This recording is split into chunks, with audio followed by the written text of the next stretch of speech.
एक दिन गौतम बुद्ध अपने शिष्यों के साथ एकदम शांत बैठे हुए थे। उन्हें इस प्रकार बैठे देखकर शिष्य चिंतित हुए, कहीं वह अस्वस्थ तो नहीं है।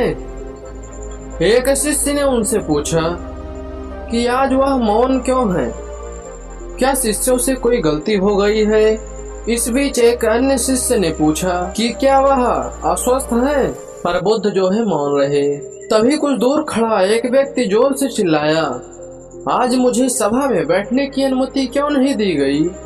तभी एक उदार शिष्य ने कहा, उसे सभा में आने की अनुमति दी जाए। बुद्ध ने आंखें खोली और बोले, नहीं, वह अछूत है, उसे ज्ञान नहीं दी जा सकती।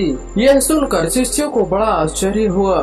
बुद्ध उनके मन के भाव समझ गए और बोले, हाँ, वह अछूता है। इस पर कई शिष्य बोले, हमारे आश्रम में जात पात कोई भेद नहीं। तब बुद्ध ने समझाया, आज वह क्रोधित होकर आया है। क्रोध से जीवन की एकाग्रता जो है भंग हो जाती है। क्रोधी व्यक्ति प्रायः मानसिक हिंसा कर बैठता है, इसीलिए जब तक वह क्रोध में रहता है तब तक वह अछूता है। इसीलिए उसे कुछ समय एकांत खड़े रहने दो। क्रोधित शिष्य बुद्ध की बातें सुन रहा था। पश्चाताप की अग्नि में तप कर वह समझ चुका था कि अहिंसा ही मनुष्य का महान कर्तव्य व परम धर्म है।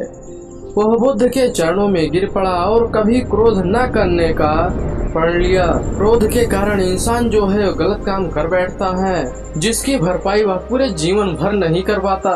और जिसने अपने क्रोध पर विजय प्राप्त कर ली, उसे सफल होने से कोई नहीं रोक सकता।